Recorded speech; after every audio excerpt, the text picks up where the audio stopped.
नमस्कार मित्रों, कथा मंच में आपका स्वागत है। आज से लगभग 2000 साल पहले उत्तर पूर्वी भारत के किसी हिस्से में एक राजा अपने छोटे से राज्य में राज्य करता था। उसने अपनी सामर्थ्य के अनुसार उसके राज्य की जनता के कल्याण के लिए कई कार्य कराए। जनता उसके कार्यों से खुश थी, किंतु राजा ज़्यादातर समय परेशान रहता था। उसका मन अशांत रहता था। वह अपने मन को शांत करने के लिए प्रयास करते रहता था, किंतु वह शांति का अनुभव नहीं कर पाता था। वह अपने शांत मन से बहुत परेशान हो चुका था। उसने राज्य के अनेक विद्वानों से अपने अशांत मन को शांत करने का तरीका जानना चाहा, लेकिन विद्वानों द्वारा बताए गए किसी भी उपाय से उसका मन शांत नहीं हुआ। राजा ने सार्वजनिक घोषणा कर दी कि जो भी व्यक्ति उसके मन को शांत रखने का तरीका बताएगा, कोई उपाय बताएगा, उसे वह मुंह मांगा इनाम देगा। राजा की इस घोषणा के बाद एक दिन एक व्यक्ति राजा के पास पहुंचा और कहा कि मैं जानता हूं कि आपका मन शांत कैसे रह सकता है। राजा ने खुश होकर कहा कि मुझे बताओ, मैं तुम्हें मुंह मांगा इनाम दूंगा। तब उस व्यक्ति ने कहा कि मैं तो आपके मन को शांत करने का तरीका नहीं जानता हूं, किंतु नज़दीक ही एक गांव है और गांव के समीप भी एक बौद्ध भिक्षु रहते हैं। वह जरूर आपके मन को शांत करने का तरीका बता सकते हैं। राजा तुरंत ही उस बौद्ध भिक्षु से मिलने के लिए चल पड़ा। वहां पहुंचकर वह बौद्ध भिक्षु से कहता है कि मैंने सुना है कि आप बहुत ही पहुंचे हुए सन्यासी भिक्षु हैं। क्या आप मेरी समस्या का समाधान कर सकते हैं? भिक्षु राजा से पूछता है कि क्या समस्या है तुम्हारी? राजा कहता है कि मैं इस राज्य का राजा हूँ, किसी चीज़ की कोई कमी नहीं है, कोई शत्रु राजा का भय भी नहीं है, फिर भी मेरा मन शांत नहीं रहता। कभी मन शांत होता भी है तो फिर से अशांत हो जाता है। क्या आप मेरे मन को शांत कर सकते हैं? मैं बड़ी उम्मीद से आपके पास आया हूँ। बौद्ध भिक्षु मुस्कुराते हुए कहते हैं कि हाँ, मैं तुम्हारे मन को शांत कर सकता हूँ। इसके लिए कल सुबह अकेले आना। राजा खुश हो जाता है।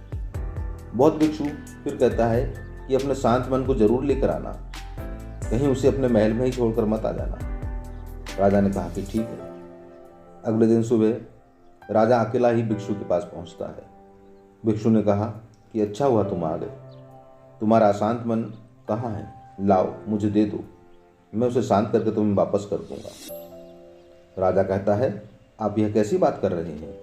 आप इतने बड़े भिक्षु होकर भी इतनी सी बात नहीं जानते कि मन ऐसी कोई वस्तु नहीं जिसे उठाकर मैं तुम्हें दे दूं। मन तो मेरे भीतर है। तब बौद्ध भिक्षु मुस्कुराकर कहते हैं कि ठीक है, बैठ जाओ और अपने आंखें बंद करके उस अशांत मन को अपने भीतर खोजो। राजा भिक्षु की बात मान लेता है और आंख बंद करके अशांत मन को अपने भीतर खोजने का प्रयास करता है। बहुत देर आंख बंद करके बैठे रहने के बाद भिक्षु राजा के कंधे पर हाथ रखकर उसे आंख खोलने को कहते हैं और पूछते हैं कि क्या तुम्हें अपना अशांत मन मिला? राजा कहता है नहीं। बौद्ध भिक्षु ने राजा से कहा कि कोई बात नहीं, आज नहीं मिला तो कल मिलेगा। कल सुबह फिर आना और पुनः अशांत मन को खोजने का प्रयास करना। राजा अगले दिन फिर पहुंचता है, आंखें बंद करता है, अपने भीतर अशांत मन को खोजने की कोशिश करता है, किंतु खोज नहीं पाता। इस प्रकार अपने अशांत मन को खोजने की प्रक्रिया में उसे 20 दिन बीत जाते हैं। वह प्रतिदिन बौद्ध भिक्षु के पास पहुंचता, ध्यान लगाता, आंखें बंद करता, अपने अशांत मन को अपने भीतर खोजने की कोशिश करता, लेकिन खोज नहीं पाता।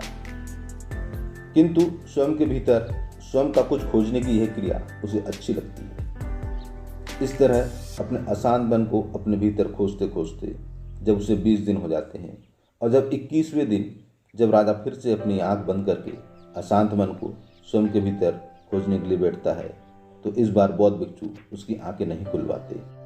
राजा ने स्वयं ने भी अपनी आंखें नहीं खोली। वह जो ध्यान में बैठे तो बैठे ही रहे। समय बीतने लगा। सुबह से दोपहर हो गई, दोपहर से शाम हो गई और फिर सुबह हो गई। इस प्रकार राजा अपने ध्यान मुद्रा में लीन 3 दिन तक बैठे रहा। 3 दिन तक उसकी आंखें नहीं खुली। चौथे दिन सुबह जब राजा की आंखें खुलती हैं तो सामने बौद्ध भिक्षु को पाते हैं। राजा अपना सिर भिक्षु के चरणों में रख देता है और कहता है कि मुझे मेरा अशांत मन तो नहीं मिला, पर वह शांति जरूर मिल गई जिसकी तलाश में मैं अब तक भटक रहा था। राजा ने भिक्षु से विनय की कि मैं राजपाट छोड़ना चाहता हूँ, वह मुझे अपना शिष्य बना ले। भिक्षु ने कहा कि शिष्य तो तुम मेरे बन हो चुके हो, लेकिन राजपाट छोड़ना जरूरी नहीं है। शांत मन का राजा निरपेक्ष भाव से जन कल्याण के कार्य करता है, इसलिए तुम राजा ही बने रहो। राजा ने भिक्षु की बात मान ली और इस घटना के कई सालों बाद तक अपने मृत्यु पर्यंत तक वह शांतिपूर्वक राज्य करता रहा।